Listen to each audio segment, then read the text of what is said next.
Assalamualaikum warahmatullahi wabarakatuh. My name is Ahmad Taqiyuddin bin Muhammad Azmi. My matric number is 0241103309. Today, I would like to deliver a speech about the true essence of sabr. What if I told you that everything we have been taught about sabr is a lie? We often treat sabr or patience as passive waiting, as if we should simply sit quietly and wait for difficult time to pass. But the authentic sabr is the exact opposite. It's a high level of spiritual and emotional resilience.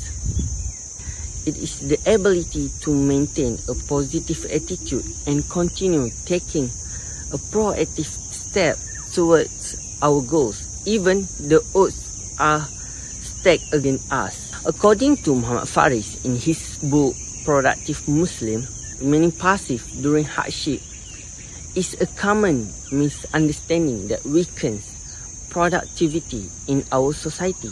Many people assume that patience simply means suffering quietly and waiting for the problem disappear on their own.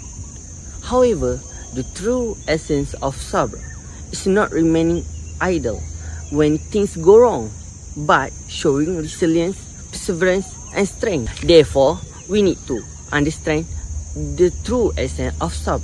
Firstly, sabr means firmness and steadfastness. The Arab used to refer to a piece of cloth as sabir because it remained unmoved for a long period of time. They also use the same word to describe a mountain because of its firmness and stability. These two phenomena shows us that sabr remaining loyal and staying true to our principle even when circumstances become difficult. Secondly, sabr can be understood through the example of cattle returning to their owner after grazing. In desert area, animals such as sheep, goats, camel and cows go out for grazing in the morning. No matter how far they wander, they eventually return to their owner by following the same path home. The Arab calls such a cattle as asbirah. Likewise, human beings ultimately return to their owner, which is Allah, when calamity strikes, such as the loss of life, the loss of wealth. Muslim says, Inna lillah wa inna ilayhi raji'un, which means indeed we belong to Allah and indeed to Him we shall return.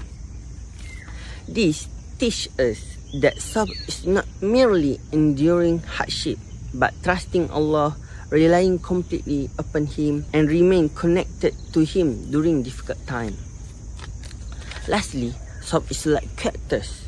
The sabbar cactus tree survives the extreme condition of the desert while still bearing fruits. Although the fruit is covered with thorns, inside it is sweet and refreshing.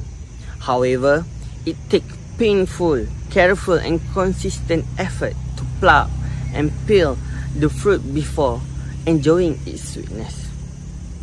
From this example, we understand the saying, sabr is painful, but its fruit is sweet. Likewise, people who truly embrace the essence of sabr and remain committed to their goal will eventually achieve their dream. In a nutshell, the true essence of sabr is far deeper than simply waiting passively during hardship. Through this example of the mountain, the cattle returning to their owner, and the resilient cactus, we learn that sabr means steadfastness, reliance upon Allah, perseverance, and commitment to our faith and goals despite challenges. So, stop confusing sabr with helplessness. Sabr is not surrendering to our circumstances, but it is refusing to let your circumstances surrender you. Thank you. That's all.